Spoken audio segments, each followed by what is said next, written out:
What's up, guys? Hope everything is going well. Hope you guys are out fishing, catching giants. Uh, just thought I'd give you a little update on me. So, had surgery a couple days ago. Just had the doctor's appointment, and this is what my knee looks like right now.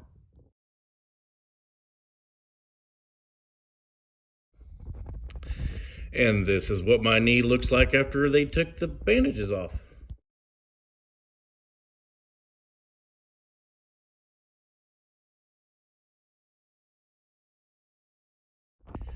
So as you can tell, I got a long way to go for healing still. They put some stereo strips on it. It's supposed to hold all that together so it doesn't come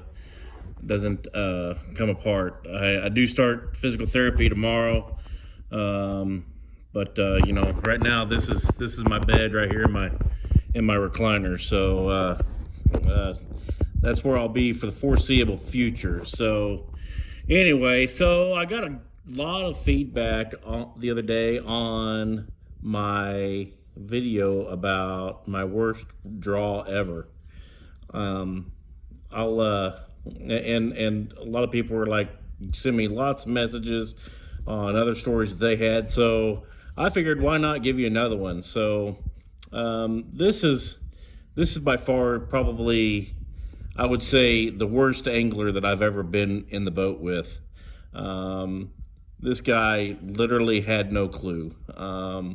It started off from launch to ended up to the tournament, throughout the tournament. So we definitely, like I said, when I've said in earlier videos, there's only been one time where I thought I was not around fish, and this is the time that I didn't think at any point of the day we were anywhere near any fish whatsoever. So okay, now this guy may not have been able to fish, but he rocked a mullet. And when I say rocked a mullet, I'm talking like the best mullet I've ever seen. I'm talking mix Billy Ray Cyrus and Joe Dirt, put them together, and that's him.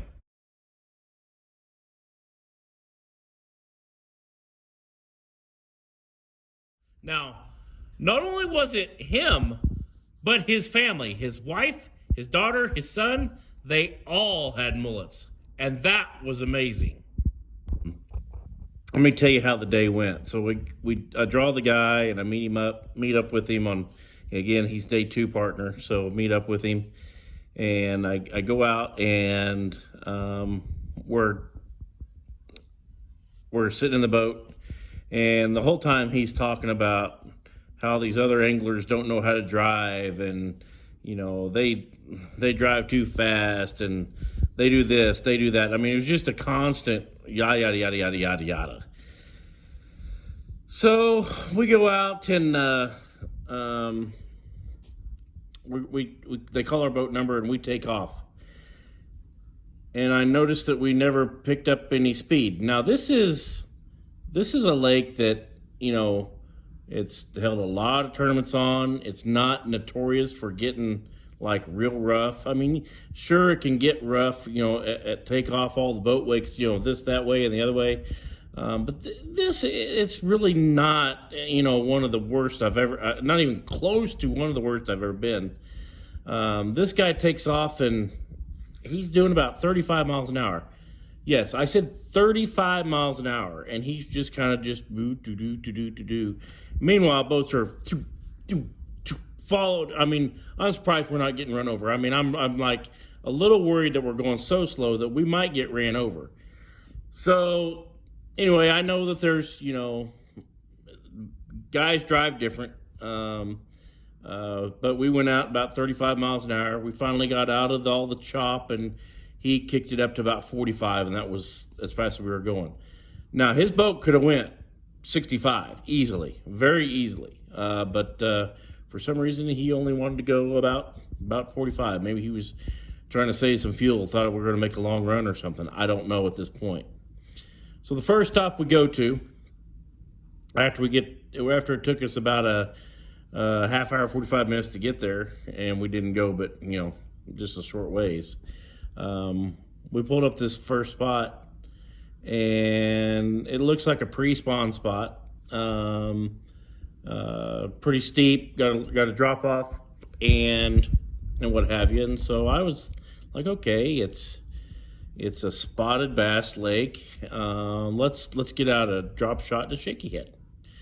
So I got both of those, and I'm throwing to the bank, and he's throwing to the bank, and we're going along here, and he turns around to me and he says, well, Shin Fukai said I could have this spot. And I said, oh, yeah. I said, were you guys fishing here in practice? He goes, yeah, we were fishing here in practice, but he told me I could have it.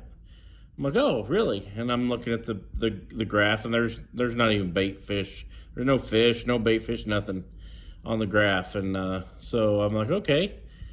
I said, why did he say he could have it? He goes, well, he said he had other spots that I could just have it. I'm like, okay. I said, well, how many did you catch here in practice? He goes, oh, I didn't catch any. I'm like, okay.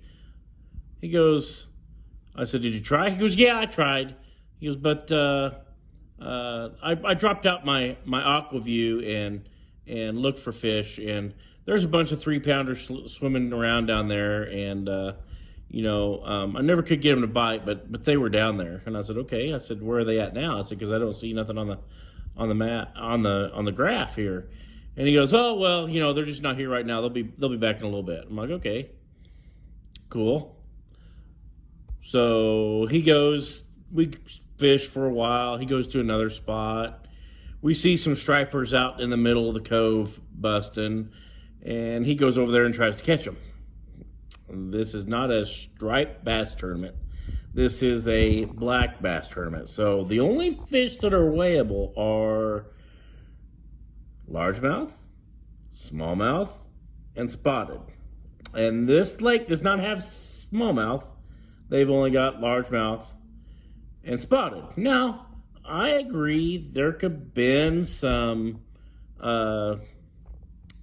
spotted bass in with those stripers. That happens a lot on Lake Mead, but not on this lake. There was no, it was just one giant striper chasing a bunch of shad, and that's all it was. So anyway, we're fishing.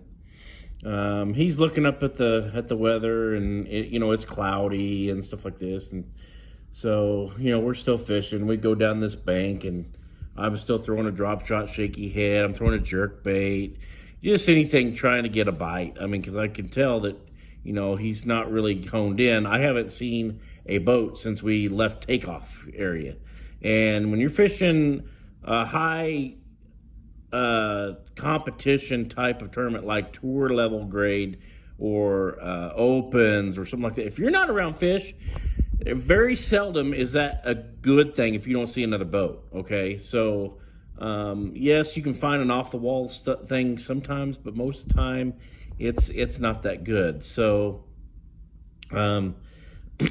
anyway, so we're getting the day.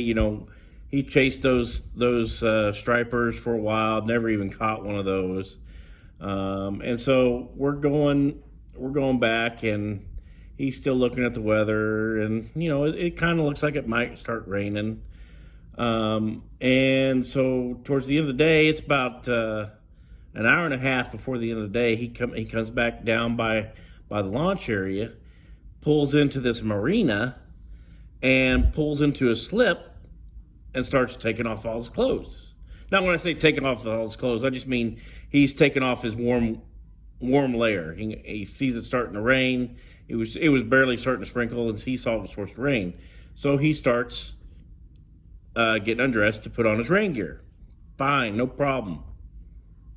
5 minutes goes by. He's still messing around in the boat.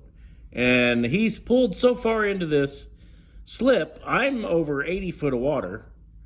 There's nothing underneath me. I'm too far into the slip where I can't cast to the bank, and the dock is so low that I can't really pitch out, even just like give me a chance to get away from this. So I'm out on the end of a dock,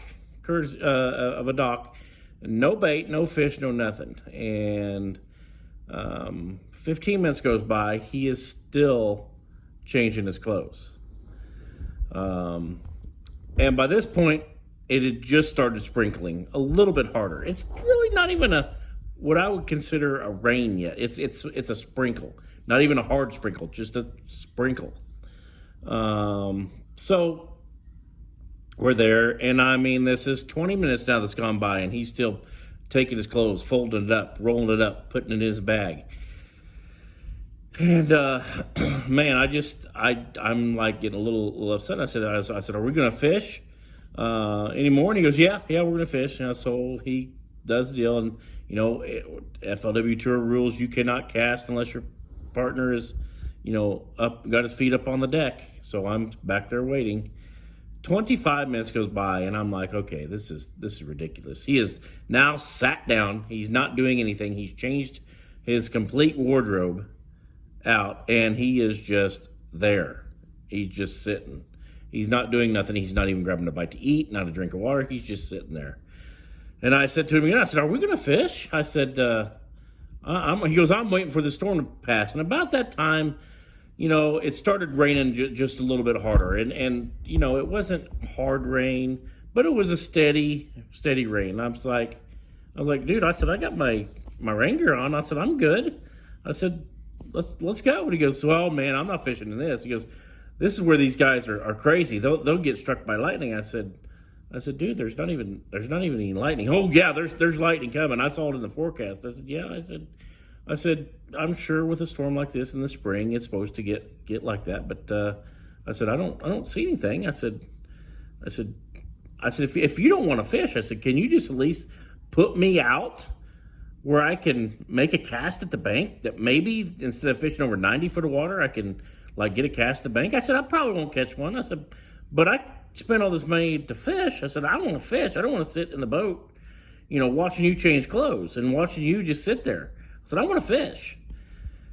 So he moves the boat out, and I'm out in the rain. He's in the dry area of the dock, and I'm making a cast as far as I can, and I don't even get halfway to the bank. Like I said, we're way out on the end of the dock, and there's just no. The dock is so long, we're out on the end of it, but then we're not far enough at the end where I could throw a swim bait or something off the end of the corner and possibly get one that's right there waiting to deal. So we're like right in the middle, I guess I should say. So anyway, I'm stuck out there in the middle of nowhere with nothing to fish, and he's in there just, I don't know, sipping his coffee and trying to find a bonbon to drink to eat. I'm not sure. So anyway, needless to say, the next half hour went by. We went and weighed in. Okay, we didn't weigh in, but we went to check in. He didn't catch fish, never had a bite. I never had a bite, and that was probably the worst time on the water that I've ever had as far as not being around fish. Now, there are some times where you guys just don't have a bite. I've been there. It actually happened to me this year at the down on the river down by Muskogee, and I thought I was on top 10 fish, and I never had a bite all day long, and I know that happens, but I could tell by the way he was running his day and how much he just acted like he really didn't even want to be there, that we were not around fish and that he didn't expect to catch fish. And so anyway, I hope that, with everything that's been going on, I hope you guys never have a draw like that. It was pretty darn disheartening. I'm a pretty competitive guy, and I was just hoping to do a little bit better, or just be around some fish. Like I said, I've always wanted to learn. That's my whole goal, is to learn before catching fish. And yeah, I wanted to catch fish, but I honestly, I didn't learn anything. I felt I could take Joe Blow off the street and learn more from him than I would this guy. So anyway, hope you guys are doing good. I'll keep my rehab going. Like I said, I start tomorrow. Hopefully I'm back to going here in a couple months, and I'll see you on the water.